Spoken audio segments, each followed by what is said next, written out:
যারা দাড়িওয়ালা, যারা টুপিওয়ালা, যারা একটু নামাজ পড়ে, যারা মাদ্রাসায় যায়, যারা মসজিদে ইমামতি করে, এদেরকে জঙ্গি বানানো। আমরা সমাজের প্রতি কতটুকু দায়িত্ব পালন করছি এটা দেখেই আপনি জামাত করবেন। যদি মনে করেন যে অন্য দলে আমাদের চেয়ে বেশি আছে, তাহলে কেন আপনি আমার দল করবেন? কোন কোন এলাকাগুলো আপনাদের একটু শক্তিশালী ইউনিট বলা হয়? বাংলাদেশ জামাত ইসলামী এবং ছাত্র শিবিরের কোনো একটা ছেলে কোথাও অন্যায়ভাবে দখলদারিত্ব করেছে, আমার মনে হয় সেটা কেউ বলতে পারবে না। এই গণ অভ্যুত্থানের পরে কি বা এইবার থেকে কি আমরা আমাদের ঘরে ফসল ডুববে জনাব শাহজাহান চৌধুরী? জনগণই বাছাই করে নেবে যারা ক্ষমতায় ছিলেন তারা জনগণকে কি দিয়েছে। আপনার কি ৩০০ আসনে নির্বাচন আসবেন কিনা বা আপনারা এককভাবে আসবেন কিনা? 3টি মন্ত্রণালয়ে 2 জন মন্ত্রী তন্নতর করে তাদের মন্ত্রণালয়ে দুর্নীতি খোঁজার চেষ্টা করেছে। আল্লাহর মেহেরবানি দুর্নীতি পাই না। আমরা এখন ক্ষমতার দ্বন্দ্ব নয়, আমরা এখন মানব সেবার দিকেই আমাদের কাজকে পরিচালিত করছি। একটা মানুষ বা আমি কেন বাংলাদেশ জামায়াত ইসলাম করব? জামাত কি এককভাবে নির্বাচনে আসবে, না জোটগতভাবে আসবে, না ইসলামী দলগুলা ঐক্য হয়ে নির্বাচনে আসবে? এটা এখন রাজনৈতিক ময়দানে পাবলিকলি খুব আলোচিত একটা সাবজেক্ট।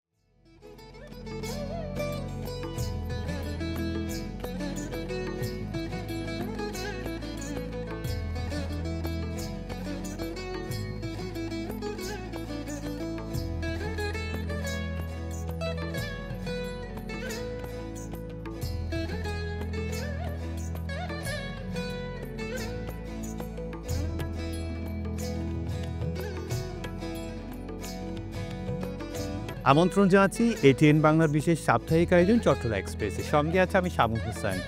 সুপ্রিয় দর্শক, আমাদের এই বিশেষ আয়োজনে আমন্ত্রিত অতিথি হয়ে উপস্থিত থাকেন চট্টগ্রামের সমাজ এবং রাষ্ট্রের সাথে সম্পৃক্ত বিশিষ্ট ব্যক্তি, যার মাধ্যমে আমরা জানতে চাই চট্টগ্রামের সমাজ এবং রাষ্ট্র অতীত, বর্তমান, আগামীর গতিপথ সহ নানান দিক জানতে চাই। চট্টগ্রামকে নিয়ে কি ভাবনা তার ব্যক্তি জীবনে অপ্রকাশিত বিভিন্ন ঘটনা ও সফলতার ব্যর্থতার কথা। সুপ্রিয় দর্শক, আপনারা সকলেই জানেন এই চট্টগ্রাম এক্সপ্রেসের মাধ্যমে আমরা আলোচনা করি চট্টগ্রামের উন্নয়ন, সমস্যা এবং সম্ভাবনা নিয়ে। তার পাশাপাশি আজকের পর্বটি আমরা সাজালাম বাংলাদেশ জামায়াতে ইসলাম চট্টগ্রাম মহানগরীর কর্মকাণ্ড নিয়ে। আগামী নির্বাচন আসলে আমরা খুবই আশাবাদী, উৎসাহ নিয়ে আছে পুরো দেশব্যাপী। আসলে তাদের ব্যালট বক্সে তাদের পূর্ণাঙ্গ রায়টুকু তারা প্রকাশ করতে পারবে এবং তারুণ্য বা ছাত্ররা, তারুণ্যরা তারা প্রথমবারের মতো এই ভোট কেন্দ্রে গিয়ে ব্যালট বক্সে ভোট দিতে পারবে, এই ধরনের আশাবাদী সকলে ব্যক্ত করছে। সেই নির্বাচন ওই উৎসবমুখর খুব চ্যালেঞ্জিং এই নির্বাচনে যে বাংলাদেশের জামায়াতে ইসলাম তাদের কৌশলটা কি থাকবে, তারা কোন কৌশলে সামনে নির্বাচনকে কেন্দ্র করে কাজ করে যাচ্ছে তা নিয়ে আছে আমরা ব্যাপক আলোচনা করব। চট্টগ্রাম মহানগরী বাংলাদেশ জামায়াতে ইসলাম কোন পথে আছে, তারা কিভাবে কাজটুকু করছে, কীভাবে তার প্রতিটি কমিটি কীভাবে কর্মকাণ্ড চালিয়ে যাচ্ছে এবং নির্বাচনের জন্য কতটুকু প্রস্তুতি নিয়ে আছে তা নিয়ে আজ আমরা ব্যাপক আলোচনা করব। উক্ত আলোচনার আলোচক হিসেবে আমাদের স্টুডিওতে উপস্থিত হয়েছে বাংলাদেশ জামায়াতে ইসলামের বিশেষ ইউনিট চট্টগ্রাম মহানগরীর সম্মানিত আমিন জনাব মোহাম্মদ শাহজাহান চৌধুরী। আপনাকে স্বাগত আমাদের বিশেষ অনুষ্ঠানে। আপনি আমাকে আজকে যেখানে আপনাদের চ্যানেলে আমাকে সুযোগ করে দিয়েছেন, এই জন্য আপনার কাছে কৃতজ্ঞতা প্রকাশ করছি। আপনি বাংলাদেশ জামায়াতে ইসলামের বিশেষ ইউনিটকে তো এই চট্টগ্রাম মহানগরীর দায়িত্বে আছেন, আমির হিসেবে দায়িত্ব পালন করছেন। আমি একটু আজকে চট্টগ্রাম মহানগরীর কর্মকাণ্ড নিয়ে একটু জানতে চাই। আপনারা কতটুকু সুসংগঠিত, সুশৃঙ্খলিত এবং গতিশীল আছেন? আপনারা কতটুকু শক্তিশালী অবস্থায় আছেন জনাব শাহজাহান চৌধুরী? আসসালামু আলাইকুম ওয়া রাহমাতুল্লাহি ওয়া বারাকাতুহু। নাহমাদুহু ওয়া নুসাল্লি আলা রাসূলিল কারীম, আম্মা বাদ। সম্মানিত শ্রোতা এবং দর্শকবৃন্দ, সম্মানিত সঞ্চালক আমাকে প্রশ্ন করেছেন, আমাদের প্রিয় সংগঠন অতীব ঐতিহাসিক এবং পুরাতন একটি রাজনৈতিক আন্দোলন। এই এশিয়া উপমহাদেশের একটি ছোট্ট দেশ হলো আমাদের এই প্রিয় জন্মভূমি বাংলাদেশ। আমাদের বাংলাদেশের ইতিহাস অত্যন্ত প্রাচীন ইতিহাস, হাজার বছরের ইতিহাস রয়েছে আমাদের এই প্রিয় জন্মভূমি বাংলাদেশের। আমাদের এই বাংলাদেশের মানুষ অত্যন্ত সহজ, সরল এবং অত্যন্ত অতিথিপরায়ণ এবং অল্পে তুষ্ট মানুষ হলো আমাদের এই বাংলাদেশের মানুষ। আমাদের এই বাংলাদেশে, বিশেষ করে আমাদের এই চট্টগ্রাম মহানগরী, এটা রাজনৈতিক এবং অর্থনৈতিক এবং বাণিজ্যিক সব দিক থেকে চট্টগ্রামের একটি ইতিহাস রয়েছে এবং আমাদের আঞ্চলিক একটা ভাষাও রয়েছে। এই জন্য বাংলাদেশের অন্যান্য এলাকার মানুষের জীবনযাত্রার সাথে আমাদের চট্টগ্রাম মানুষের জীবনযাত্রারও একটা ভিন্নতা রয়েছে। আমাদের চট্টগ্রামের মানুষ হতো অত্যন্ত সরল এবং উদার মনের মানুষ এবং আমরা সহজেই অন্যান্য মানুষের সাথে আমরা সহজেই অন্যান্য মানুষদেরকে সম্মান দিতে জানি, মর্যাদা দিতে জানি। এটা হচ্ছে আমাদের চট্টগ্রামের ইতিহাস এবং ঐতিহ্য। আমাদের এই চট্টগ্রামে রয়েছে একটা বন্দর। এখন আমাদের এই চট্টগ্রাম সিটি কর্পোরেশন দাপে দাপে করে এই সিটি কর্পোরেশনে উন্নীত হয়েছে। এর আগে ছিল মিউনিসিপ্যালিটি, মিউনিসিপ্যালিটির পরেই এটা সিটি কর্পোরেশন হয়েছে। প্রায় ৯২ লক্ষ লোক আমাদের এই চট্টগ্রামে বসবাস করে। এইখানে রয়েছে ব্যবসা বাণিজ্য এবং বন্দর সহ অনেক সরকারি প্রতিষ্ঠান এখানে রয়েছে। তো আমাদের বাংলাদেশ জামায়াত ইসলামীর অতীত ইতিহাস আমরা প্রায় আজকে ৮৩ বছর ধরে, আর বাংলাদেশের স্বাধীনতার পর থেকে শুরু করে আজকে প্রায় ৫৪ বছর আমাদের পথ চলা। এই ৫৪ বছরে আমার মনে হয় সম্মানিত দর্শক শ্রোতাবিন্দু জানেন, আমরা বারবার আঘাতপ্রাপ্ত হয়েছি যারা সরকারে ছিলেন। ১৯৭২ থেকে ৭৬ পর্যন্ত আমাদের কোনো কার্যক্রম এখানে চলতে দেওয়া হয় না। তারপরেও আমরা আমাদের শুধু দাওয়াত এবং জনশক্তির প্রশিক্ষণ দিয়েই আমরা আমাদের সংগঠনের কার্যক্রম এবং সামাজিক কিছু কাজের মাধ্যমে আমরা সংগঠনের কার্যক্রমগুলো পরিচালিত করেছি। ১৯৯১ সালে, ২০০১ সালে, পরবর্তী ২০০৮ সালে, এরপরে প্রত্যেকটা পার্লামেন্ট নির্বাচনে আমরা চট্টগ্রাম শহরে আমরা যৌথভাবে জোটগতভাবে নির্বাচনে আমরা অংশগ্রহণ করেছি। আলহামদুলিল্লাহ, আমরা এখন বর্তমানে বিশেষ করে ৩৬শে জুলাইয়ের পর থেকে আমাদের কার্যক্রম আর ৩৬শে জুলাইয়ের আগের কার্যক্রম ১৮ বছর, এটার মধ্যে বিশাল একটি ব্যবধান আছে। এখন আমরা মুক্তভাবে কাজ করতে পারছি, আমরা স্বাধীনভাবে কাজ করতে পারছি, আমরা দাওয়াতি কাজ মানুষের কাছে দিতে পারছি, যেটা গত ১৮ বছর আমরা দিতে পারি নাই। এই কাজ করতে গেলেই বিভিন্ন সময় আমরা বাধার সম্মুখীন হয়েছি, বিশেষভাবে প্রশাসনিকভাবে, রাজনৈতিকভাবে। তো আপনি আসলে সুন্দরই প্রশ্ন করেছেন যে আমাদের জামায়াত ইসলামীর এখন বর্তমান কাজকর্ম আপনারা তো দৃশ্যমান দেখতে পাচ্ছেন। আমরা ৩৬শে জুলাইয়ের পরে মানুষের কাছে যাচ্ছি, আমরা বিভিন্ন দিবস পালন করছি, আমাদের দাওয়াত দিচ্ছি। আমাদের দাওয়াত তো আমরা ৮৩ বছর আগে আমরা যখন আমাদের যাত্রা শুরু হয়েছিল ১৯৪১ সালের অগাস্ট মাসে, সেই থেকে আমাদের যেই কথা এখনও আমরা ঠিক সেই কথা। মানবতার মুক্তির জন্য একটি মাত্র পথ, সেটা হলো একটি ওয়েলফেয়ার ইসলামিক স্টেট কায়েম করা। এটার মাধ্যমে, এইটার দাওয়াতে আমরা মানুষের কাছে দিচ্ছি। কারণ হচ্ছে এটা যদি করতে হয় তাহলে সৎ এবং যোগ্য আল্লাহভীরু মানুষ তৈয়ার করতে হবে। আমরা এই মানুষ তৈরি, যোগ্য মানুষ, খোদাভীরু মানুষ, সৎ মানুষ তৈরি করার কাজটাই আমরা করে যাচ্ছি।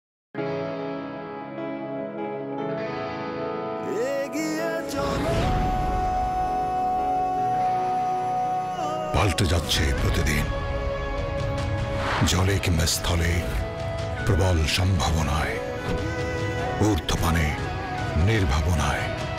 সেই সম্ভাবনাকে শক্তিশালী করতে, দীর্ঘস্থায়িত্ব নিশ্চিত করতে, নিরাপত্তার প্রতিশ্রুতি। HM Steel Expert B500 CWR। স্বাধীনতার সুবর্ণ জয়ন্তীতে নতুন বাংলাদেশ গড়ার প্রত্যয় এলো HM স্টিল। অভিজ্ঞ কর্মী বাহিনী, প্রতি স্তরে যত্ন। HM Steel Expert B500 CWR। স্বাধীনতা এনেছি, স্বাধীনতা রাখবই, শক্ত হাতে গড়ব দেশ। দৃঢ়, মজবুত, শক্তিতে অটুট।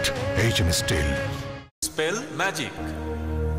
MAGIC magic.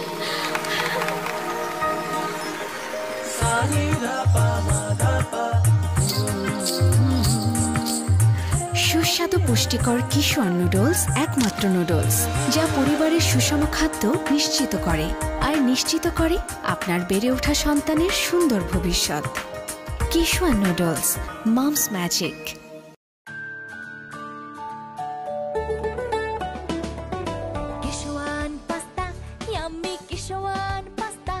আজ হবে সবার ফেভারিট নাস্তা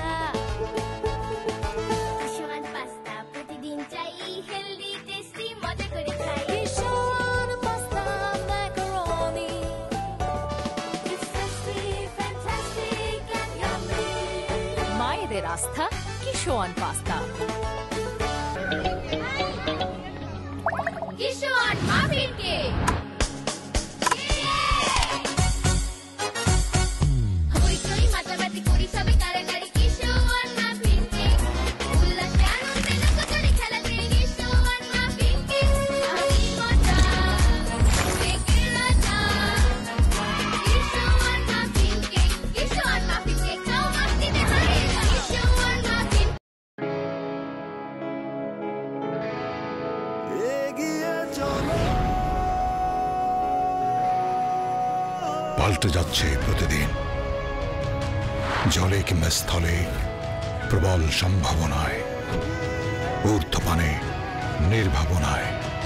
সেই সম্ভাবনাকে শক্তিশালী করতে দীর্ঘস্থায়িত্ব নিশ্চিত করতে নিরাপত্তার প্রতিশ্রুতি HM Steel Expert। HM Expert B500 CWR। স্বাধীনতার সুবর্ণ জয়ন্তীতে নতুন বাংলাদেশ গড়ার প্রত্যয় এলো HM স্টিল। অভিজ্ঞ কর্মী বাহিনী, প্রতি স্তরে যত্ন।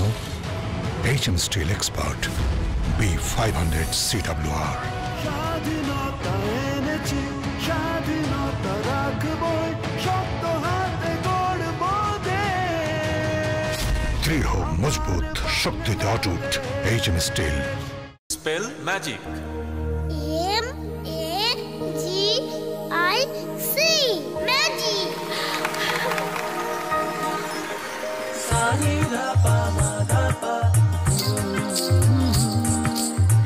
সুস্বাদু পুষ্টিকর কিশোর নুডলস একমাত্র নুডলস যা পরিবারের সুষম খাদ্য নিশ্চিত করে আর নিশ্চিত করে আপনার বেড়ে ওঠা সন্তানের সুন্দর ভবিষ্যৎ। Kishore noodles, mom's magic.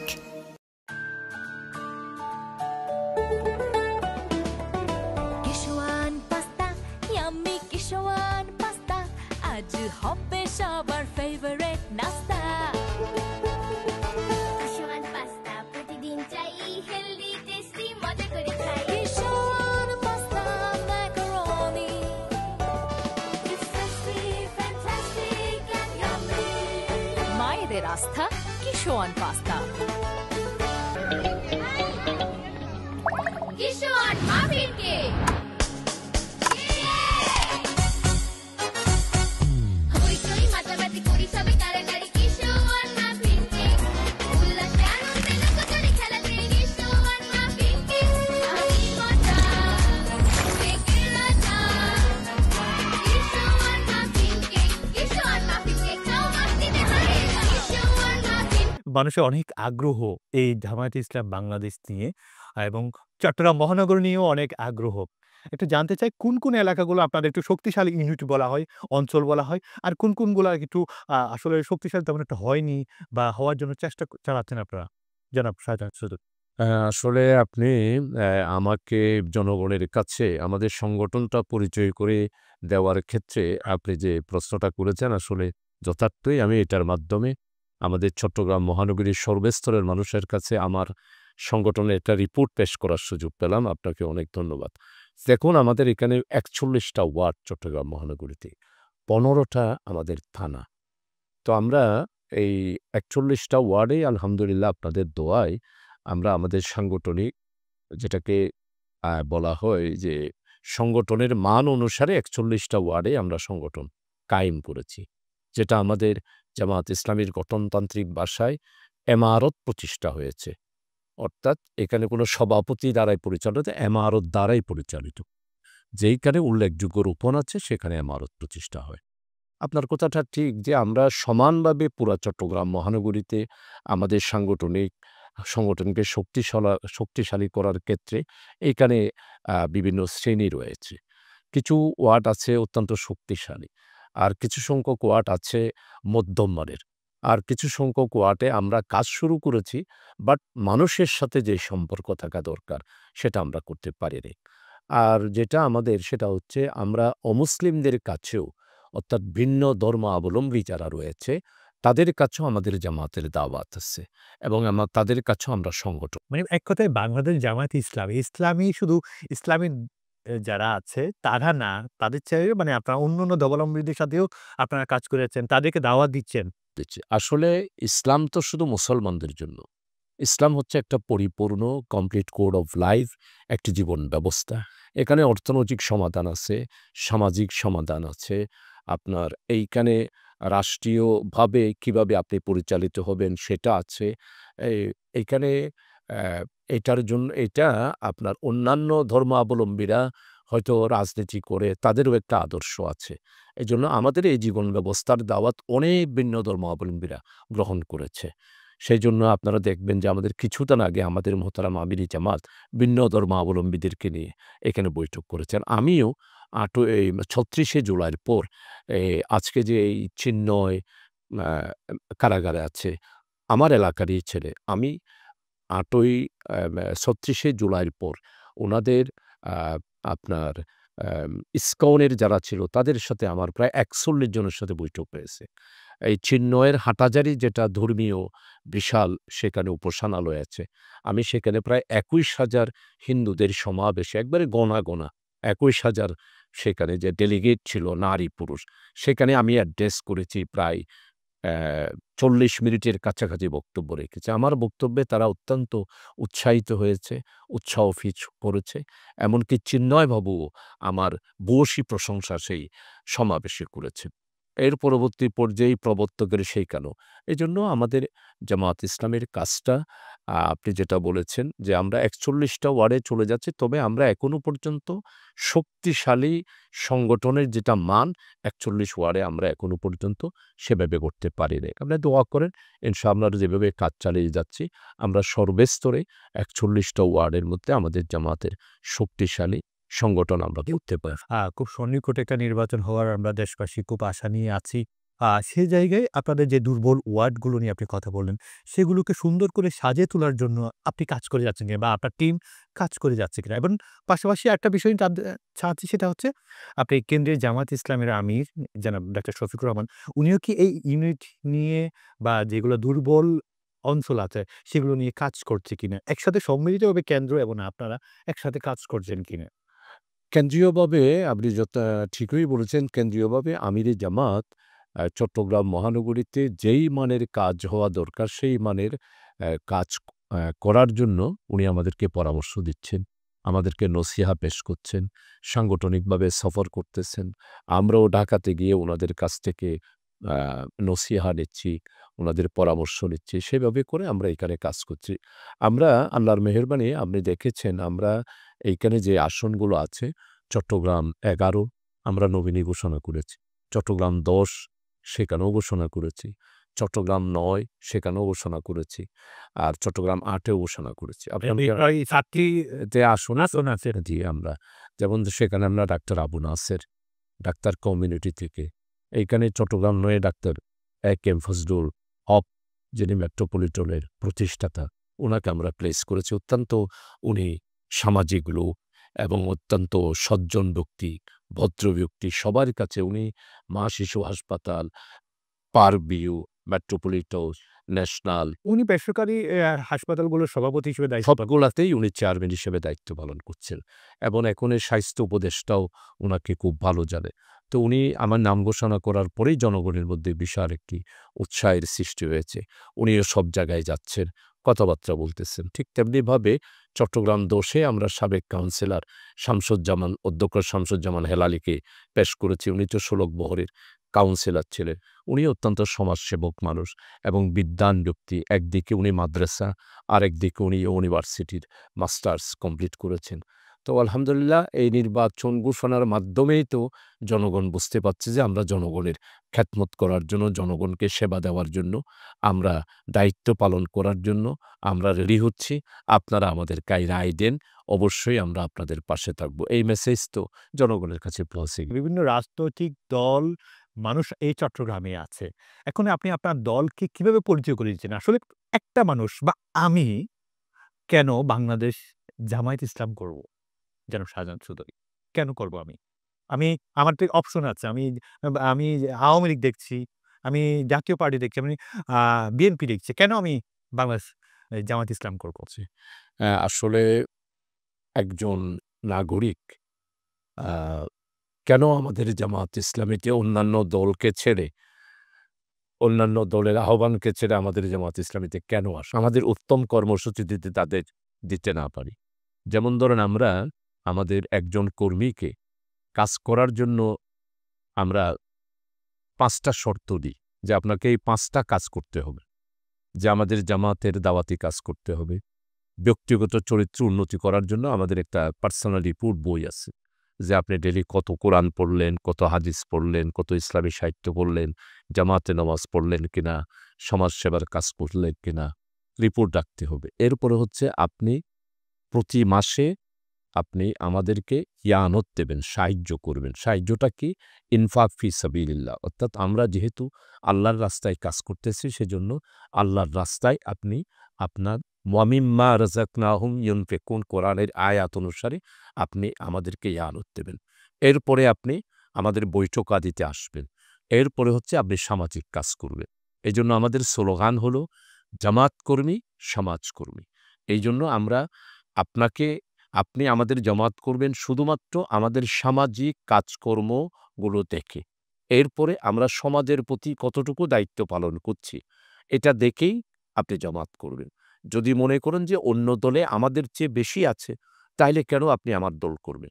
এইজন্য আমরা অন্যান্য দলের চেয়ে, আমরা রাজনীতির চেয়ে, ক্ষমতা দখলের চেয়ে, ক্ষমতার রাজনীতির চেয়ে আমরা মানব সেবাটাকে, সোশ্যাল ওয়েলফেয়ারকে, সামাজিক কাজকে আর মানুষের ব্যক্তিগতভাবে তার উৎকর্ষ সাধন, চারিত্রিক উন্নতির জন্য তাকে যে প্রশিক্ষণ দেওয়া হয়, আপনি সবচেয়ে বেশি আকৃষ্ট হবেন আমাদের এই চারিত্রিক উৎকর্ষ সাধনের যে ট্রেনিংগুলো আছে। অর্থাৎ আমাদের যেই লেখাপড়া, এরপরে হচ্ছে আমাদের সেমিনার, আমাদের সিম্পোজিয়াম, আমাদের আলোচনা চক্র, এগুলো যদি আপনি দেখেন, আপনি আমার মনে হয় আমাদের অন্যান্য দলের চেয়ে তাদের সবাইকে তো আপনি অবশ্যই তাদের পরিচয়, তাদের কাজকর্ম দেখবেন। তো আমাদের এই কাজকর্মগুলো যদি দেখেন, তাহলে অবশ্যই আপনি বলবেন যে বাংলাদেশে একটি মানুষ গড়ার একটি মাত্র সংগঠন, সেটা হলো বাংলাদেশ জামাত ইসলামী। এরা শুধুমাত্র সংগঠন নয়, এরা একটা ব্যক্তিকে তার চারিত্রিক উন্নতি সাধন করার জন্য তার পাশে থেকে তাকে হাতে গড়ে তোলেন। একজন প্রাইমারি স্কুলের ছাত্রকে যেমন শিক্ষক তার ছাত্রকে প্রাইমারি স্কুলে তাকে লেখাপড়া দিয়ে তাকে ৫ম শ্রেণী পাস করায়, এরপরে তাকে হাতে ধরে হাই স্কুল পাস করায়, তাকে টিচাররা হাই স্কুল এসএসসি পাস করায় দিয়া কলেজের সম্মানিত প্রফেসররা তাকে কলেজের আঙ্গিনায় নিয়ে তাকে প্রশিক্ষণ দেয়। আমাদের জামাত ইসলামীও ঠিক সেই রকমভাবে আমাদের জনশক্তিকে আমরা তো গড়ে তুলি। এই জন্য তো আমরা বলছি খোদাভীরু, সৎ, যোগ্য নেতৃত্ব প্রতিষ্ঠা হলেই বাংলাদেশ থেকে দুর্নীতি বন্ধ হওয়া সম্ভব, আর না হলে আপনার কি মনে হয় না যে এখন জামায়াত ইসলাম বলেন বা অন্যান্য এই চিন্তাকে বাদ রেখে অন্যান্য রাজনৈতিক দল পাশাপাশি আপনাদেরকে বেশ ভালো পছন্দ করছে? এক কথায় আপনার কি সাড়া পাচ্ছেন? আপনার তাদের সম্পর্কে আপনার কি ধারণা আছে এখন? জনগণের ধারণা কি আপনার? যেহেতু আপনি প্রতিনিয়ত জনগণের সাথে মিশে কাজ করছেন, জনাব শাহজাহান চৌধুরী। আসলে আমরা জামাত এখন কাকো সমালোচনা করা এবং কাকো দুঃস্বটিগুলো তুলে ধরা, এগুলিতে আমরা আসলে আর যেতে চাই না। যার দলের অবস্থানে তারা তাদের কাজ করবে। জনগণই বাছাই করে নেবে যারা ক্ষমতায় ছিলেন তারা জনগণকে কি দিয়েছে। আপনি যে এই সমস্ত পলিটিক্যাল পার্টিগুলোর কথা বললেন, রাজনৈতিক দলগুলো বললেন, এরা সবাই ক্ষমতায় ছিল এবং তারা দেশের শাসন করেছে। এই শাসন অবস্থায় তাদের জনগণ তাদের সামনে এখন বিচার করবে।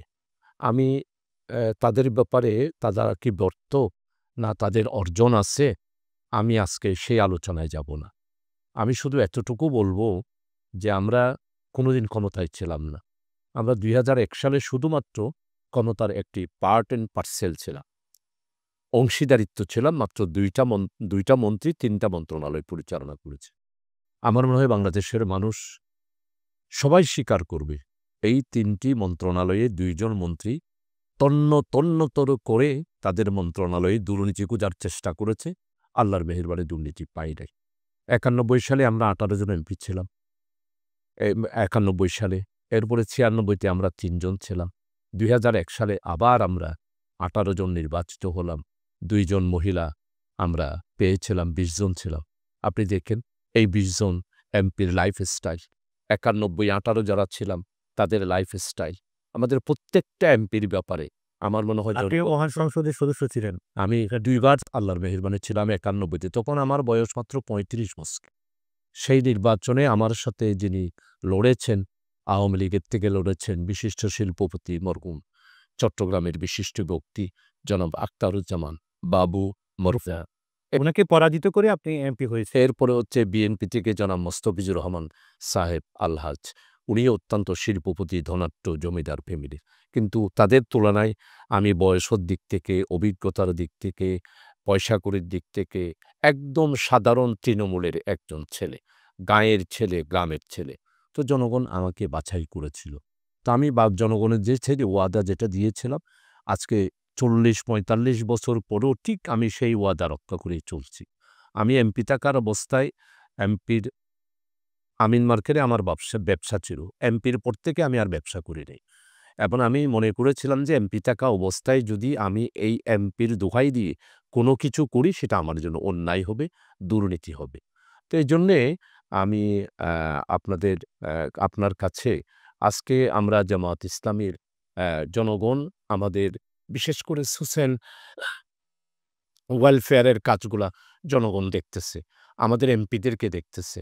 অতীতে যারা আমাদের মন্ত্রিত্বে ছিলেন, দুর্নীতি ফাঁসির কাস্টে চলে গিয়েছেন, কিন্তু জনগণ আজকে বলতেছে যে জামায়াতের মন্ত্রীরা 1 পয়সার দুর্নীতিও করে নাই। এমপি যারা ছিলেন তারা জনগণের আজকে এলাকার মধ্যে সবাই স্বীকৃতি দিচ্ছে যে জামায়াতের এমপিরাই সৎ এবং তারাই দেশপ্রেমিক, যারা জনগণকে ভালোবাসে, জনবান্ধব এবং তারা মানব সেবা তারা করে। তো আজকেও আমরা যখন সুযোগ পেয়েছি চট্টগ্রাম মহানগরীতে, দেখেন আমরা এখনো পর্যন্ত চট্টগ্রাম মহানগরীতে বাংলাদেশ জামায়াত ইসলামী এবং ছাত্র শিবিরের কোনো একটা ছেলে কোথাও অন্যায়ভাবে দখলদারিত্ব করেছে আমার মনে হয় সেটা কেউ বলতে পারবে না। এই জন্যেই আমরা কোনো সরকার না, আমাদের কোনো এত পয়সা নাই, তারপরও বাকলিয়ার বীরজাকালের মতো ঐতিহ্যবাহী পুরাতন যেই খালে আমি যখন ইন্টারমিডিয়েটে পড়তাম সেখানে আমরা মাছ ধরেছি এবং সেখানে আমরা নৌকা দিয়েই পারাপার করেছি, নৌকা দিয়ে ভ্রমণ করেছি। এই নদীর পাড়ে আমি শিশু সংগঠনের সম্মেলন করেছি, সিরাত মাহফিল করেছি। আজকে সেই বীরজাকাল সেই এমনভাবে তার অস্তিত্ব পর্যন্ত নাই। আমাদের সম্মানিত mayor, city father doctor Sadat Hossain সহ আমরা সবাই বৈঠক করে যখন সরকার বলেছে, বিশেষ করে আমার মাননীয় উপদেষ্টা, আমাদের বিশ্ববিখ্যাত নোবেল বিজয়ী স্কলার, আমার মনে হয় বিশ্বের মতো 5 জনের মধ্যে উনি একজন ব্যক্তি, ডক্টর ইউনূস সাহেব, উনি যখন চট্টগ্রামেরই উনি সন্তান, কৃতি সন্তান, উনি যখন বলছে যে এই জলবদ্ধতা নিরসন করতে হবে, সেই জন্য 6 জন উপদেষ্টাকে চট্টগ্রাম পাঠালেন, প্রথম বৈঠক করলেন।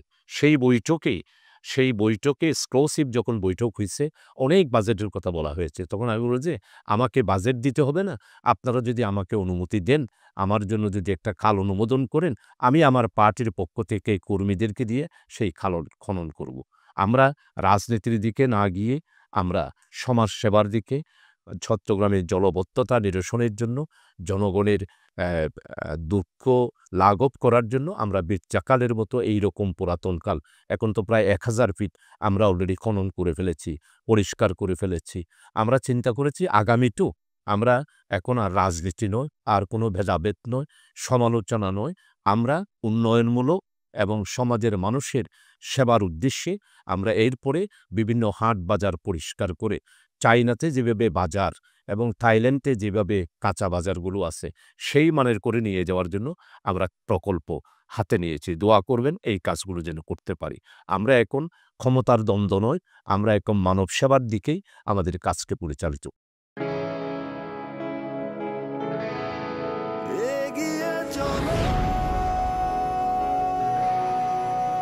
পাল্টে যাচ্ছে প্রতিদিন, জলে কিংবা স্থলে, প্রবল সম্ভাবনায়, ঊর্ধ্বপানে, নির্ভাবনায়।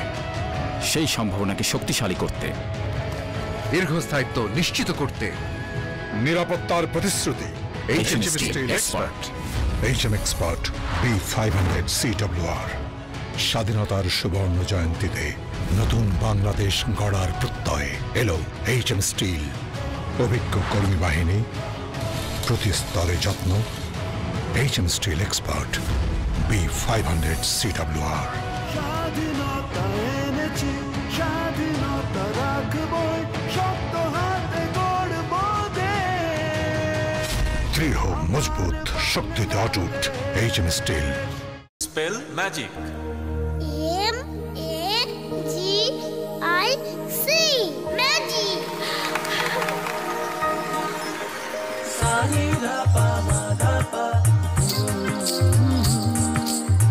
সুস্বাদু পুষ্টিকর কিশোর নুডলস একমাত্র নুডলস যা পরিবারের সুষম খাদ্য নিশ্চিত করে আর নিশ্চিত করে আপনার বেড়ে ওঠা সন্তানের সুন্দর ভবিষ্যৎ।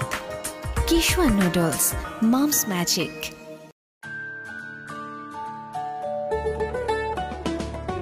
কিশোয়ান পাস্তা ইয়াম্মি কিশোয়ান পাস্তা আজ হবে সবার ফেভারিট নাস্তা কিশোয়ান পাস্তা প্রতিদিন চাই হেলদি টেস্টি মজা করে খাই Kishwan pasta macaroni It's tasty, fantastic and yummy. মায়েদের আস্থা Kishwan pasta Kishwan muffin cake হইচই মাতামাতি করি সবে কারাকারি কিশোয়ান মাফিন কেক উল্লাসে আনন্দে লোকজনে খেলাতে কিশোয়ান মাফিন কেক আমি মজা কেকের রাজা কিশোয়ান মাফিন কেক খাও মাস্তিতে হারিয়ে যাও কিশোয়ান মাফিন এগিয়ে চলো পাল্টে যাচ্ছে প্রতিদিন জলে কিংবা স্থলে প্রবল সম্ভাবনায় ঊর্ধ্বপানে নির্ভাবনায় সেই সম্ভাবনাকে শক্তিশালী করতে দীর্ঘস্থায়িত্ব নিশ্চিত করতে নিরাপত্তার প্রতিশ্রুতি HM Steel Expert HM Expert B500 CWR স্বাধীনতার সুবর্ণ জয়ন্তীতে নতুন বাংলাদেশ গড়ার প্রত্যয়ে এলো HM স্টিল অভিজ্ঞ কর্মী বাহিনী প্রতি স্তরে যত্ন HM steel expert B500 CWR স্বাধীনতা এনেছি স্বাধীনতা রাখবই শক্ত হাতে গড়ব দেশ দৃঢ় মজবুত শক্তিতে অটুট HM steel Spell magic. MAGIC magic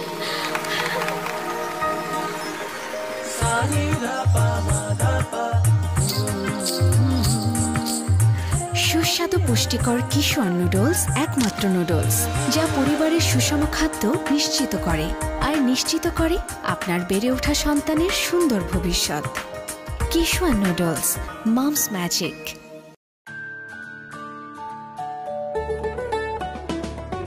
Kishwan pasta yummy Kishwan pasta আজ হবে সবার ফেভারিট নাস্তা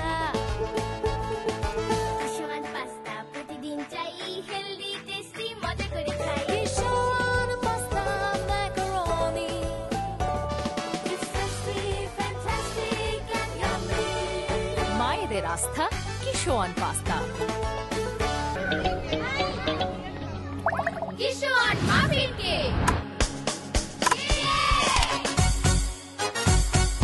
হইচই মাতামাতি করি সবে কারাকারি কিশোয়ান মাফিন কেক উল্লাসে আনন্দে লোকজনে খেলাতে কিশোয়ান মাফিন কেক আমি মজা কেকের রাজা কিশোয়ান মাফিন কেক খাও মাস্তিতে হারিয়ে যাও কিশোয়ান মাফিন পূর্বের কথা আর বলবো না, সামনের নির্বাচনের একটা কথা জানতে চাই। আসলে কি পূর্বে নিয়ে কি আপনারা কোনো একটা দলের সাথে থাকবেন? নাকি এককভাবে আপনারা এই বড় রাজনৈতিক দলরা যেভাবে করে, আপনিও তো একজন বড় রাজনৈতিক দলের একজন আমির।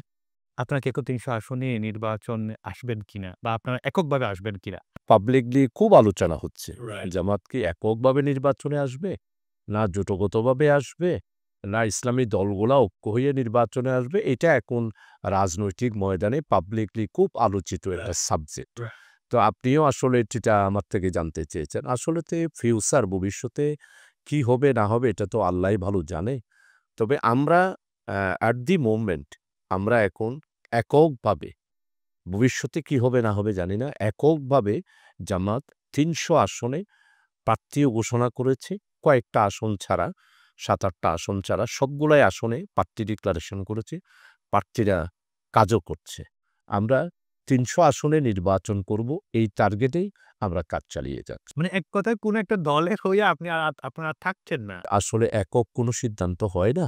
আমাদের মজলিসে শুরার মাধ্যমে বিশেষ করে কেন্দ্রীয় নেতৃবৃন্দরা, নির্বাহী পরিষদ, কর্ম পরিষদ, পার্লামেন্টারি বোর্ড যেটা আছে সবাই মিলে সম্মিলিত সিদ্ধান্ত নেবে। তবে এই পর্যন্ত এখন সিদ্ধান্ত হচ্ছে যে আমরা ৩০০ আসনেই নির্বাচনের কার্যক্রম পরিচালনা করব। ভবিষ্যতে কি হবে না হবে সেটা ভবিষ্যতের পরিবেশ পরিস্থিতির উপরেই নির্ভর করে। তবে আমি আপনার কাছে মানে আজকে জানতে চাচ্ছি, আমরা কি এককভাবে করলে ভালো হবে না জোটগতভাবে করলে ভালো হবে? আমার মনে হয় সেই বিষয়টা আপনাদের পক্ষ থেকে পরামর্শ আসলে সবচেয়ে বেশি ভালো হবে। অতীতের ইতিহাস আর বর্তমানের পরিবেশের মধ্যে বিশাল একটা পার্থক্য হয়েছে। আর মানুষের চিন্তা চেতনারও পার্থক্য হয়েছে। আপনি 4 ক্রোর 4 কোটির মতো ভোটার ২০১৪ সালে, ২০১৮ সালে, ২০২৪ সালে তারা নির্বাচনে ভোট দিতে পারে নাই।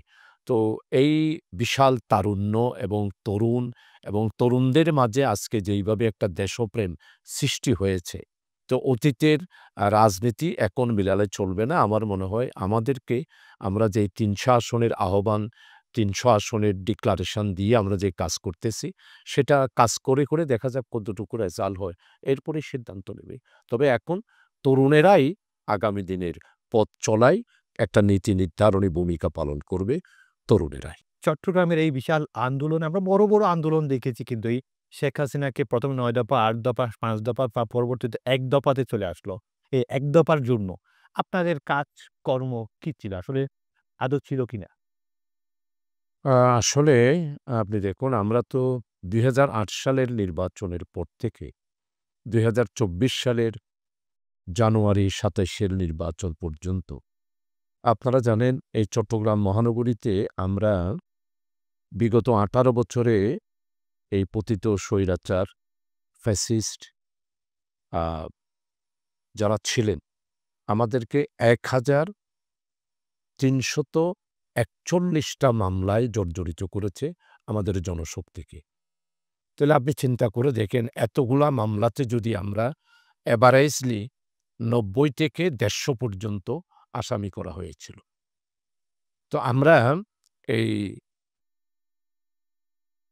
যখনই আমাদের কোনো অন্যায় হয়েছে এবং আমরা যখনই এই সরকার জনস্বার্থবিরোধী কোনো কর্মকাণ্ড সিদ্ধান্ত নিয়েছে, তখনই আমরা মাঠে রাজনীতি করেছি। আমরা শুধুমাত্র জুলাইয়ের অভ্যুত্থানের সাথে সময় আন্দোলন করেছি সেটা না। আমরা ২০০৮ সাল থেকেই পতিত স্বৈরাচার আওয়ামী লীগের অর্থনৈতিক কর্মকাণ্ড থেকে শুরু করে সবকিছুর ব্যাপারে আমরা প্রতিবাদ মুখর ছিলাম, রাজপথে ছিলাম, আমরা আন্দোলন করেছি। আমাদের বিরুদ্ধে মামলা দিয়েছে, তারপরও আমাদের আন্দোলনকে দমানো সম্ভব হয়নি। আপনারা জানেন আমরা হাজার, হাজার ছেলে ছাত্র শিবিরের জামাতের গ্রেপ্তার হয়ে আমরা কারাগারে গিয়েছি।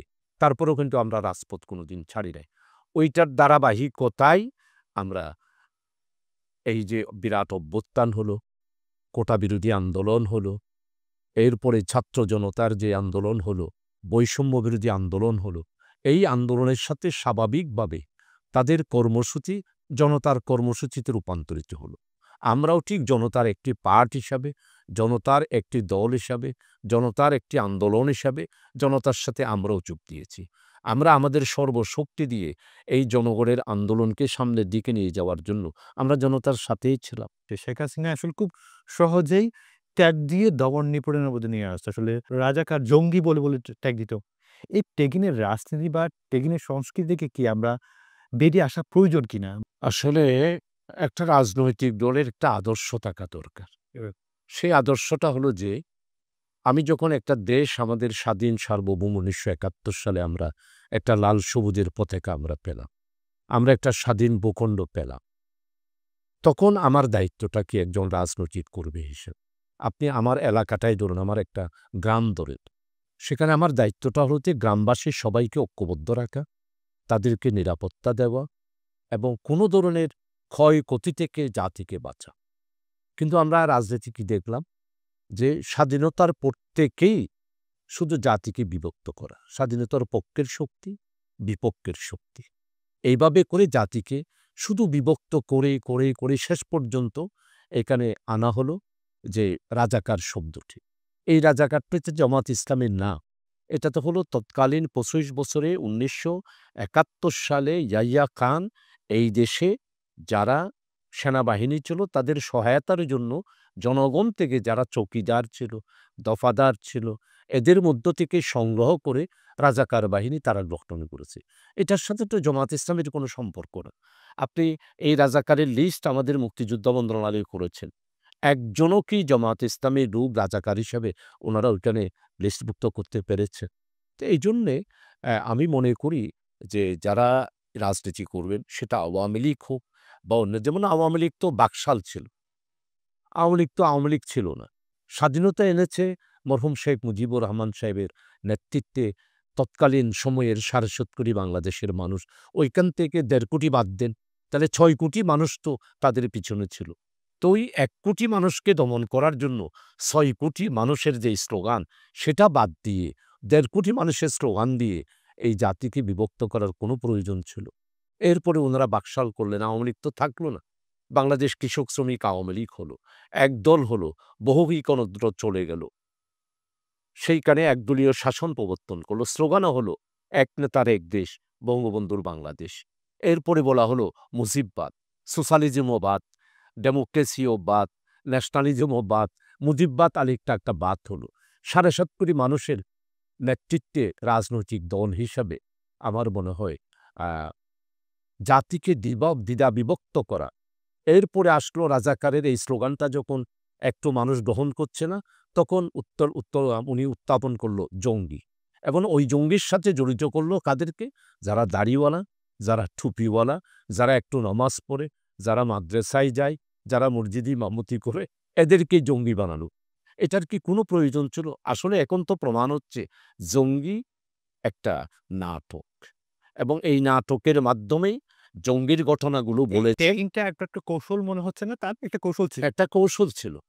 মানে দমন নিপীড়নের একটা বিরাট দমন আপনি আমি তো প্রায় ৯ বছরের কাছাকাছি জেলে আমি জীবন কাটালাম। ৯ বছর আপনার ২৪ দিনের কাছাকাছি আমি কাটালাম আমার জীবনে। সেইখানে শেষের দিকে যতগুলো মাদ্রাসার ছাত্রকে টর্চার করা হইছে, এটা তো অবর্ণনীয়। বোম ফুটালো কে? অ্যারেস্ট করলো কাকে? সে বলে যে আমি কিছুই জানি না, রাস্তা দিয়ে যাচ্ছি। আমি একজন মাদ্রাসার ছাত্র। আপনি চট্টগ্রাম কারাগারে এইরকম শত শত হাঁটাজারি মাদ্রাসার ছাত্র, জিরি মাদ্রাসার ছাত্র, পটিয়া মাদ্রাসার ছাত্র, মসজিদের ইমাম, মসজিদের মুয়াজ্জিন, দাড়িওয়ালা, টুপিওয়ালা, পরিবারের ১০,০০০ টাকা ইনকাম নাই, মামলা কোত্থেকে পরিচালনা করবে? ওই যে অ্যারেস্ট হয়েছে ২০১০ সালে, ২০২৪ সালেও তার জামিন হয় নাই। এইরকম হাজার হাজার রাজাকার গেল, এরপরে জঙ্গি, এরপরে সরকার উৎখাতের ষড়যন্ত্র। সরকার উৎখাত করবে কেন? করার কি দরকার? ৫ বছর পরে নির্বাচন দেবে, নির্বাচনের মাধ্যমে সরকার পরিবর্তন হবে, এখানে উৎখাতের প্রশ্ন আসবে কেন? আমাদের সংবিধানে স্পষ্ট আছে যে জনগণের অধিকারের জন্য তারা মিছিল করতে পারবে, সভা করতে পারবে, সমাবেশ করতে পারবে। তো এই জন্য এখন আমরা জামায়াত ইসলামের অতীতের এই বাসন্তীগুলো নিয়ে ঘাটাঘাটি না করে আমরা আমাদের আমিরি জামাত ডক্টর শফিকুর রহমান সাহেব, উনি তো এখন মানবতার নেতা হিসাবে আবির্ভূত হয়েছেন। ওনার বক্তব্যের মাধ্যমে উনিও বলেছেন যে আমরা এখন আর ভেদাভেদ নয়, আমরা এখন আর বিশৃঙ্খলা নয়, এখন কোনো রাজনীতি নয়, ধর্মীয় ক্ষেত্র ভেদাভেদ সম্পূর্ণরূপেই আমরা আজকে আহ্বান করছি সবাইকে যে এখন আর ধর্মীয় কোনো ভেদাভেদ নেই। এই সব কিছুর দেওয়াল ভেঙে দিয়ে আমরা একাকার হয়ে আমাদের স্বাধীন সার্বভৌম, আমাদের ৩০ লক্ষ শহীদ ১৯৭১ সালে ৯ মাস সশস্ত্র যুদ্ধের মাধ্যমে একটা বিজয়ী, একটা স্বাধীনতা ঘোষণা হয়েছে। এরপরে ১৬ই ডিসেম্বর আমরা বিজয় লাভ করেছি। এই বিজয় লাভ করার পরে আজকে আমরা স্লোগান দিচ্ছি যে ৩৬শে জুলাই আমরা আরেকটা নতুন আজকে স্বপ্ন দেখছি। এই গণ অভ্যুত্থান সহ বেশ কিছু অর্জন আছে। পিছনের দিক দিয়ে থাকালে স্বাধীনতা যুদ্ধ থেকে শুরু করে বা তালাচিগে বা আমাদের বেশ কিছু অর্জন আছে। তো জনগণের বা মানুষের এত আত্মত্যাগ ঘরের ফসলটা ঢোকা। আমরা স্বাধীনতা দিয়ে শুরু করে আজকের দিন পর্যন্ত ধরেন কোন স্বাধীনতা আমাদের বা সেই ফসলটা, সেই সুফলটা ঘরে ঢুকেনি। আমরা কি এখন আশাবাদী হব কিনা এই সময়ে এসে? এইবার কি? এই গণ অভ্যুত্থানের পরে কি বা এইবার থেকে কি আমরা আমাদের ঘরে ফসল ঢুকবে জনাব শাহজাহান চৌধুরী? আসলে দেখুন, এখন যিনি আমাদের প্রধান উপদেষ্টা হিসেবে দেশকে, দেশের জনগণের দায়িত্ব পালন করছে, উনি নিজেও তো বলেছেন, আমরা ক্ষমতায় আসি নাই, আমাদেরকে দায়িত্ব দেওয়া হয়েছে। আমরা দায়িত্ব পালন করছি। এই যে একটা কোটেশন একজন প্রধান উপদেষ্টার, এটা তো একটা মাইল ফলক। এবং উনি এই পর্যন্ত জাতির উদ্দেশ্যে যে ভাষণ দিয়েছেন এবং যে সমস্ত বক্তব্যগুলো উনি বিশেষ ইতিপূর্বে আমরা দেখেছি ক্ষমতাকে ক্ষমতা হিসেবে, এখন উনি দায়িত্ব হিসেবে দায়িত্ব হিসেবে গ্রহণ করেছেন। তো আমরা আশা করি ওনারা যে এই সংস্কারের কথা এবং জনগণের আগামী দিনের আশা আকাঙ্ক্ষা যেটা আছে সেটাকে প্রতিফলন করার ক্ষেত্রে ওনারা যে পদক্ষেপগুলো নিচ্ছে, আমরা তো আমাদের পক্ষ থেকে আমরা যোগাযোগ করে আলাপ আলোচনার মাধ্যমে সরকার পরিচালনায় যত কিছু পরামর্শ দেওয়া দরকার, সহযোগিতা করা দরকার, আমরা সেটা করছি। আমি আপনাকে একটা জিনিস এখানে বিশেষ করে দর্শক শ্রোতাবৃন্দের কাছে আমি জানাতে চাই যে আমরা অতীতে ক্ষমতায় ছিলাম না, কিন্তু পার্লামেন্টে ছিলাম।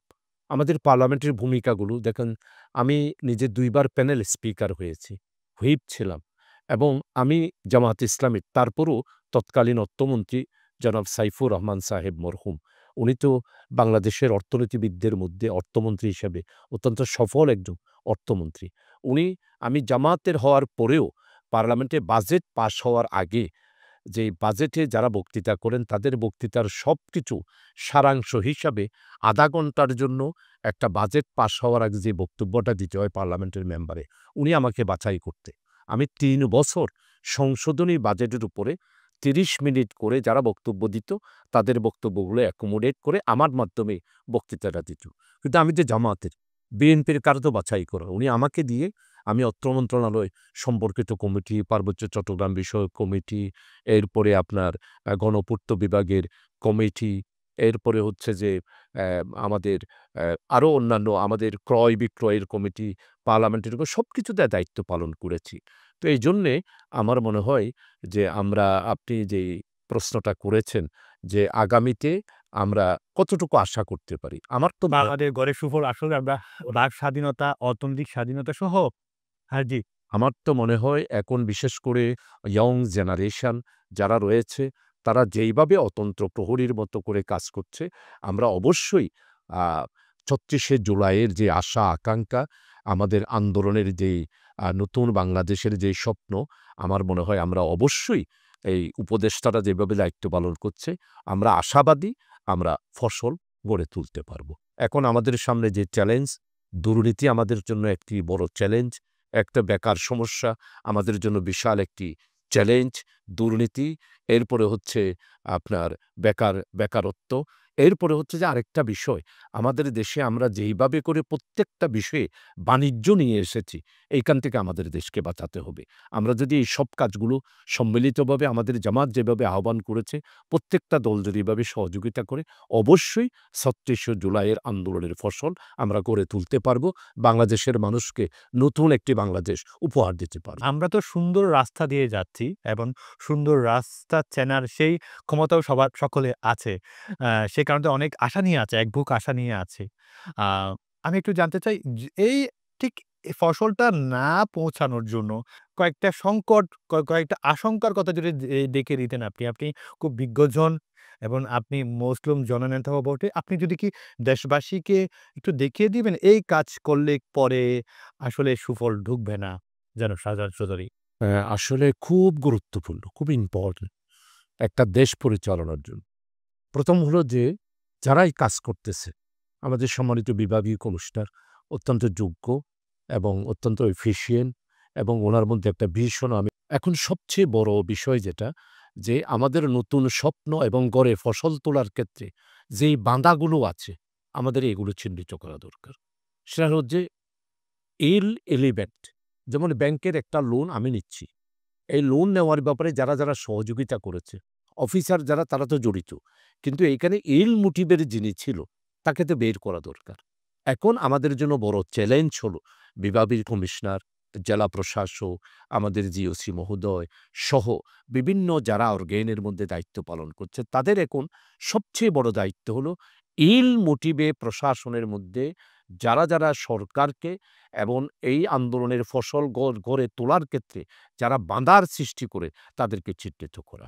এটা এক ভাষায় এটাই যে যারা অতীতে প্রতীত স্বৈরাচারের সাথে ছিল, আমি তাদেরকে বলব না, আমি বলবো এখন যারা অসুস্থ, অর্থাৎ মোটিভে সরকারকে বেকায়দায় ফেলার জন্য যারা যারা ষড়যন্ত্র করতেছে তাদেরকে আগে খুঁজে বের করা দরকার এবং তাদেরকে ওই পথ থেকে সরিয়ে দেওয়া দরকার। যেমন একটা কাজ 7 দিনে করা দরকার, সেই কাজটা যদি 2 মাসও না হয় তাহলে বুঝতে হবে সেখানে একটা মোটিভ রয়েছে। যেমন ধরুন আমাদের প্রধান উপদেষ্টা চট্টগ্রামের জলবদ্ধতার ব্যাপারে অত্যন্ত সিরিয়াস এবং উনি 6 জন উপদেষ্টাকে দায়িত্ব দিয়েছেন। এখানে প্রদান করেছেন আমাদের ফজল কবির খান, অত্যন্ত বিজ্ঞযোগ এবং বিশ্ববরণ্য ব্যক্তিত্ব। উনি এই 4 মাসের মধ্যে এই কাজটাকে যেভাবে সামনের দিকে নিয়ে যাচ্ছে, এই যাওয়ার ক্ষেত্রে যেই বাধাগুলো হচ্ছে, এটাও যেমন আগামী 13 তারিখে একটা বৈঠক হবে, আমি সেখানে যাব। আপনি আমাকে আজকে যেভাবে প্রশ্ন করেছেন, আমি সেইখানে এই প্রশ্ন আকারে নয়, আমি উত্তর আকারে ওনাদের কাছে পেশ করব যে এটা তো 4 মাসের মধ্যে আমাদের অর্জন করার কথা ছিল মিনিমাম 40%, তো এখনো অর্জন কেন মাত্র 25%, আর 15% কেন হলো না? এটার পর্যালোচনা করতে গেলেই সবগুলো তলের বিলালগুলো বেরিয়ে আসবে। এই জন্যই তো আমরা এখন অলরেডি আমাদের জামায়াতের পক্ষ থেকে বারবার বলতেছি যারা মোটিভের আছে, যারা কাজের ক্ষেত্রে বাধাবিঘ্ন সৃষ্টি করছে, তো আপনি প্রশ্ন করেছেন এরকম কয়েকটা উদাহরণ দিন। যেমন এটার অর্জন ধরেন আমাদের জাঙ্গালিয়াতে কক্সবাজার থেকে আসার সময় আবার 3টা গাড়ি অ্যাক্সিডেন্ট হলো। অ্যাক্সিডেন্ট হওয়ার সাথে সাথে আমাদের সম্মানিত ফারুক আজম সাহেব, দুর্যোগ ও ত্রাণ উপদেষ্টা মহোদয় চলে গেলেন। আমিও ওনার পিছনে পিছনে চলে গিয়ে আমি ওখানে ওনাদের সাথে জেলা প্রশাসকের সঙ্গে বসলাম। যেই কাজটা অতীতে এমনকি কোনো একজন মন্ত্রী যারা ছিল, অতীতে যারা মন্ত্রী ছিল 54 বছরে, ওনাদেরকে তো মানে কোনো একটা আবেদন করলে সেই আবেদনের জবাব আসতো মিনিমাম 5 থেকে 6 মাস পর। কিন্তু এইখানে একটা দুর্ঘটনা হলো, সাথে সাথে চলে আসলো, সাথে সাথে সড়ক ও জনপথ চলে আসলো, ইঞ্জিনিয়ার চলে গেল। আমি একজন রাজনৈতিক সমাজকর্মী হিসাবে যেহেতু আমার এলাকার পাশে কক্সবাজারে আমি চলে গেলাম। যেই কাজটা 1 বছরে হতো না, সেই কাজটা 1 মাসের মধ্যেই ওনারা করে ফেললেন। 1 মাসের মধ্যেই সেখানে ডাইভারশন দিয়ে দিলেন, সেখানে স্পিড ব্রেকার দিয়ে দিলেন, সেখানে আধুনিকভাবে কিভাবে মানে গাড়ির নিয়ন্ত্রণ করা যায় সেটার জন্য অলরেডি এখন কাজ চলতেছে। তো এইরকম যদি 1 বছরের কাজ যদি 2 মাসে করে ফেলতে পারে, তাহলে অন্য এলাকায় কেন করতে পারবে না? যেমন আমাদের জলবদ্ধতার ব্যাপারে আমরা তো আরো অনেক আশা করেছিলাম। যেমন ধরেন আমি খাল কাটা জামায়াতের উদ্যোগে করতেছি, তো এই বিরজা খালটা তো গত পরশুদিন আমি ধন্যবাদ জানাই জনাব আমির হোসেন মাহমুদ চৌধুরী সাহেবকে, আমাদের সিনিয়র লিডার, উনিও আমাদের চট্টগ্রামের কৃতি সন্তান, উনিও একটা খালের দায়িত্ব নিয়েছেন কাঠতলিতে, উনি বিএনপির কর্মীদেরকে নিয়ে সেখানে দায়িত্ব নিয়েছেন। তো আমরা এইভাবে যদি সমাজের সাথে সরকার পরিচালনা, তারা যে করতেছে প্রথমে কিন্তু আপনারাই দেখালেন। আমরা এটা আমি কৃতিত্ব বলব না, আমি মনে করি শুধু রাজনৈতিক না, আরও অন্যান্য যত আমাদের সমাজের মধ্যে সমাজসেবী অর্গানাইজেশন আছে, এরপরে ধর্মীয় অর্গানাইজেশন আছে, বিভিন্ন মাদ্রাসায়ও নিতে পারে, চট্টগ্রাম কলেজ একটা খালের দায়িত্ব নিতে পারে, মহসিন কলেজ একটা খালের দায়িত্ব নিতে পারে, কমার্স কলেজ একটা খালের দায়িত্ব নিতে পারে, সিটি কলেজ তারা একটা খালের দায়িত্ব নিতে পারে। সিটি কলেজ কমপক্ষে রিয়াজউদ্দিন বাজার, নিউ মার্কেট, আলকরণ এই এলাকার পরিষ্কার পরিচ্ছন্নতার দায়িত্ব নিতে পারে। অসংখ্য ধন্যবাদ জনাব শাহজাহান চৌধুরী। আপনি বিজ্ঞজন, আপনি আপনার দল বাংলাদেশের অন্যতম রাজনৈতিক দল বাংলাদেশ জামায়াতে ইসলাম বাংলাদেশের চট্টগ্রাম মহানগরের দায়িত্ব পালন করছেন এবং এই শাখাকে গুরুত্বপূর্ণ শাখাকে সুসংগঠিত, সুশৃঙ্খলিত এবং গতিশীল করার জন্য অক্লান্ত পরিশ্রম করে যাচ্ছেন। সেই ব্যস্তময় সময় থেকে এটিএন বাংলাকে সময় দিয়েছেন। এটিএন বাংলার পরিবারের পক্ষ থেকে আপনাকে অসংখ্য ধন্যবাদ। আপনি আমাকে আজকে যেখানে আপনাদের চ্যানেলে আমাকে সুযোগ করে দিয়েছেন, এই জন্য আপনার কাছে কৃতজ্ঞতা প্রকাশ করছি এবং আপনি আসতে পেরে আমি আন্তরিকভাবে শুকরিয়া আদায় করছি আল্লাহ তাআলা। সুপ্রিয় দর্শক, আপনারা সকলে জানেন এই চট্টলা এক্সপ্রেসের মাধ্যমে আমরা আলোচনা করি চট্টগ্রামের উন্নয়ন সমস্যা এবং সম্ভাবনা নিয়ে। তার পাশাপাশি বৃহৎ একটা রাজনৈতিক দল বাংলাদেশ জামায়াতে ইসলাম, তাদের কর্মকাণ্ড, তাদের পথ চলা, তারা কতটুকু শক্তিশালী অবস্থায় আছে, তাদের নির্বাচনের জন্য তাদের নানান কৌশল, তাদের সামাজিকভাবে তাদের কাজকর্ম এবং এ বিষয়েও তো আমরা কথা বলেছি। চট্টগ্রাম মহানগরে একটা বিশেষ ইউনিট জামায়াতে ইসলামের, এই ইউনিট নিয়ে কথা বলেছি। তারা কতটুকু সুসংগঠিত আছে, তারা নির্বাচনের জন্য কতটুকু কৌশল নিয়ে কাজ করছে তা নিয়ে আজ আমরা ব্যাপক আলোচনা করেছিলাম। উক্ত আলোচনার আলোচক ছিলেন বাংলাদেশ জামায়াতে ইসলামের বিশেষ ইউনিটখ্যাত চট্টগ্রাম মহানগরের সম্মানিত আমির জনাব শাহজাহান চৌধুরী। আগামী পর্ব দেখবার আমন্ত্রণ জানিয়ে শেষ করছি আপনাদের সকলের প্রিয় অনুষ্ঠান চট্টলা এক্সপ্রেস। সে পর্যন্ত ভালো থাকুন, সুস্থ থাকুন, আল্লাহ হাফেজ।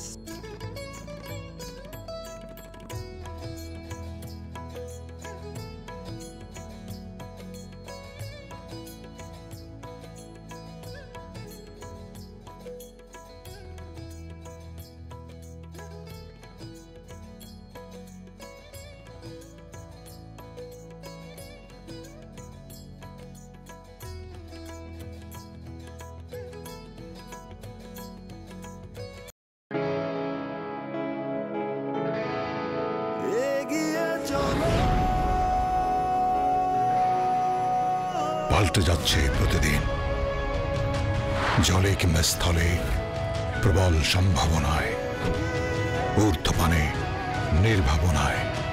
সেই সম্ভাবনাকে শক্তিশালী করতে, দীর্ঘস্থায়িত্ব নিশ্চিত করতে নিরাপত্তার প্রতিশ্রুতি।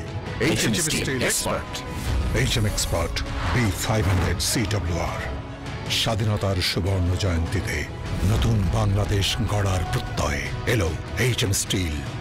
অভিজ্ঞ কর্মী বাহিনী, প্রতি স্তরে যত্ন। HM steel expert B500 CWR।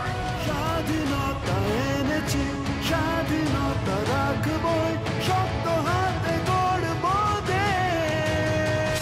দৃঢ়, মজবুত, শক্তিতে অটুট। HM steel. Spell magic.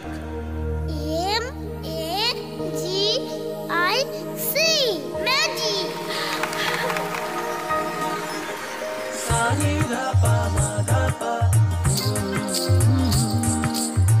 সুস্বাদু পুষ্টিকর কিশোর নুডলস একমাত্র নুডলস যা পরিবারের সুষম খাদ্য নিশ্চিত করে আর নিশ্চিত করে আপনার বেড়ে ওঠা সন্তানের সুন্দর ভবিষ্যৎ। Kishore noodles, mom's magic.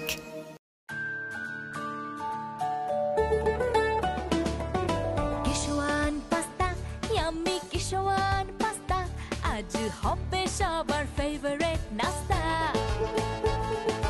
Kishwan pasta প্রতিদিন চাই, হেলদি টেস্টি মজা করে খাই। Kishwan pasta macaroni, It's tasty, fantastic and yummy. মায়েদের আস্থা Kishwan pasta. Kishwan muffin cake. হইচই মাতামাতি করি সবাই কারাকারি, কিশোয়ান মাফিন কেক। উল্লাসে আনন্দে লোকজনে খেলাতে, কিশোয়ান মাফিন কেক। আমি মজা, কেকের রাজা। কিশোয়ান মাফিন কেক, কিশোয়ান মাফিন কেক, খাও মাস্তিতে ভরে। কিশোয়ান মাফিন। এগিয়ে চলো, পাল্টে যাচ্ছে প্রতিদিন, জলে কিংবা স্থলে, প্রবল সম্ভাবনায়, ঊর্ধ্বপানে, নির্ভাবনায়। সেই সম্ভাবনাকে শক্তিশালী করতে, দীর্ঘস্থায়িত্ব নিশ্চিত করতে নিরাপত্তার প্রতিশ্রুতি। HM Steel Expert। HM Expert B500 CWR স্বাধীনতার সুবর্ণ জয়ন্তীতে নতুন বাংলাদেশ গড়ার প্রত্যয় এলো HM স্টিল। অভিজ্ঞ কর্মী বাহিনী, প্রতি স্তরে যত্ন। HM steel expert B500 CWR। স্বাধীনতা এনেছি, স্বাধীনতা রাখবই, শক্ত হাতে গড়ব দেশ।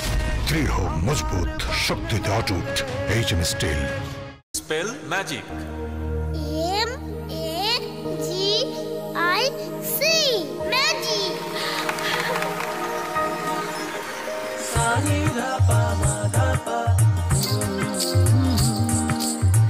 সুস্বাদু পুষ্টিকর কিশোর নুডলস একমাত্র নুডলস যা পরিবারের সুষম খাদ্য নিশ্চিত করে আর নিশ্চিত করে আপনার বেড়ে ওঠা সন্তানের সুন্দর ভবিষ্যৎ। Kishore noodles, mom's magic.